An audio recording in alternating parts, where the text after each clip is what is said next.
Hello, today is February 14th. Happy Valentine's Day. And we are, as we do on Mondays, reading our first reading for this coming Sunday. Our first reading for this coming Sunday comes from Genesis chapter 45, verses 3 through 11, and verse 15. Joseph said to his brothers, "I am Joseph. Is my father still alive?" But his brothers could not answer him, so dismayed they were at his presence. Then Joseph said to his brothers, "Come closer to me." And they came closer. He said, "I am your brother, Joseph, whom you sold into Egypt. And now do not be distressed or angry with yourselves because you sold me here. For God sent me before you to preserve life. For the famine has been in the land these 2 years, and there are 5 more years in which there will be neither plowing nor harvest. God sent me before you to preserve for you a remnant on earth, and to keep alive for you many survivors. So it is not you who sent me here, but God. He has made me a father to Pharaoh, and lord of all his house, and ruler over all the land of Egypt. Hurry and go up to my father and say to him, 'Thus says your son Joseph, God has made me lord of all Egypt. Come down to me, do not delay.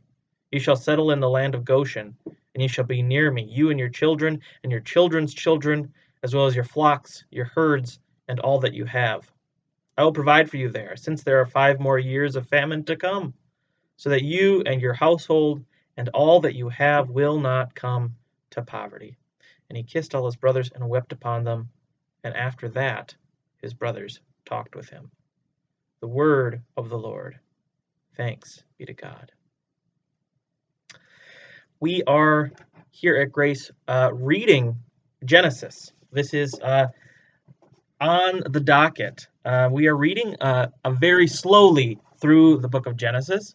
We started with creation back in September, and in our slow, methodical plod through the chapters of Genesis, we have gotten now to Genesis 22, and we've just finished the stories of Abraham and Sarah.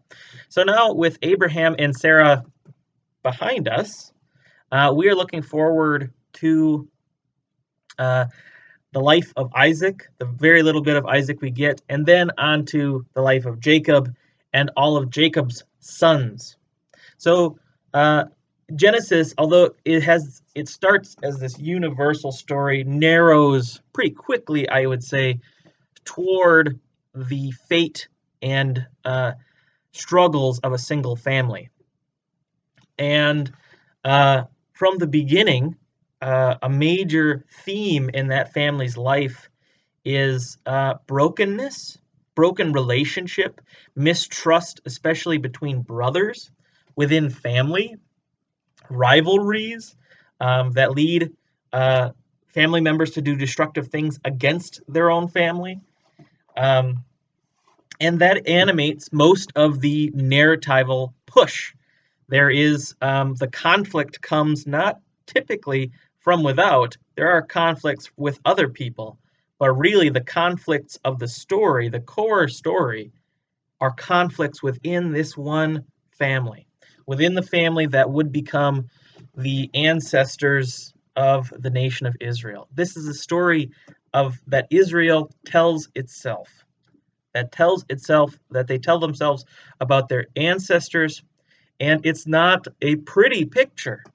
It is a story of deceit, common deceit. It is a story of violence against one another. It's a story of, we get to Joseph. By the time Jacob and Esau and their drama has ended, we pick up with the story of Joseph. And if you don't know the story of Joseph, it dominates the latter half of Genesis.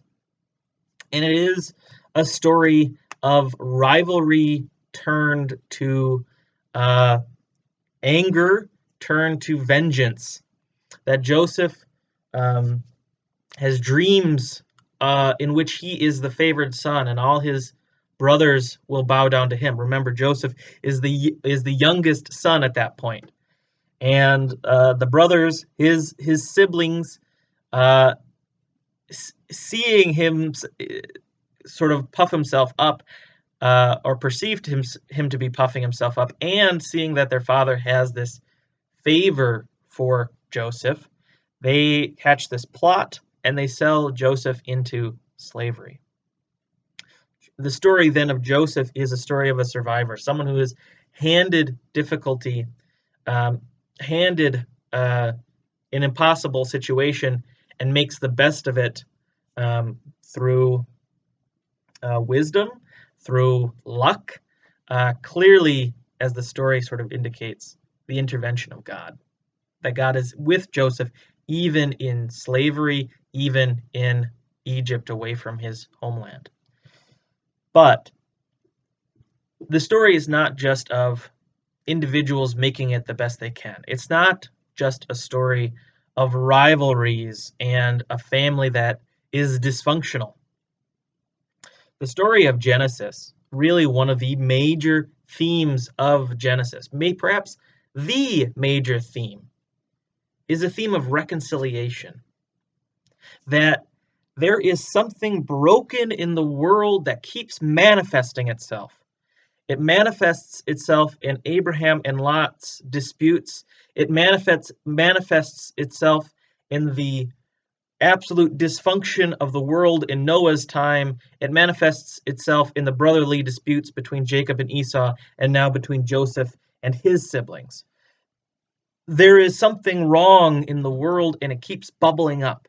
It keeps this sort of tendency towards destruction, towards disarray, keeps happening. And so the story of Genesis, in some ways, is a story of reconciliation, because it is a story that sees conflict and doesn't resolve that conflict through one side necessarily winning over. Instead, in these family stories, the narrative concludes not with brothers duking it out, but with reconciliation, with forgiveness that is difficult. Joseph was sold into slavery. His brothers gave him away. They literally tricked him out into the fields, threw him in a well, and then sold him. That is a huge break in the relationship. That is an impossible thing to forgive. And Joseph takes his sweet time forgiving them. There is quite a long time that he knows of their existence, and he does not have this speech. He does not forgive his brothers. But the theme of Genesis, and I would even argue the theme that is a dominant theme in Scripture, is that where there is conflict, where there is anger and dispute and hurt, God's intervention is not to pick one side over the other, but God's intervention is to heal and to bring families back together. And God seeks to do this with all of creation. And so in our gospel this week, Jesus gives his message, his sermon on the plain in Luke, and it's a message about forgiving those who have hurt us, and especially forgiving our enemies. And it starts here in Genesis. Jesus is picking up, Jesus is expanding where Genesis sets the tone of what God is about and what is crucial to the whole of Scripture after. That reconciliation between siblings, reconciliation where there is discord, is and this is not to say that there isn't hurt acknowledged, that things aren't righted.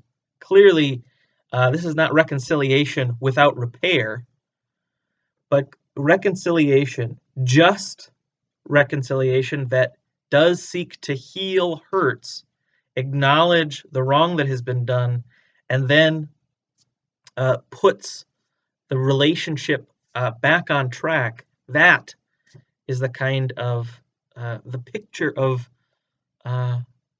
grace. It's a picture of Eden and heaven. This is a story, Joseph's story, the conclusion especially, is so important because it prefigures so much else that happens through Scripture. It prefigures especially who Jesus is and what Jesus' message is. So we'll get to that gospel later this week, but we are this week on a theme of reconciliation, of peace being made where there was nothing but conflict. All right, I hope you're having a very nice Valentine's Day. I will see you later. Bye-bye.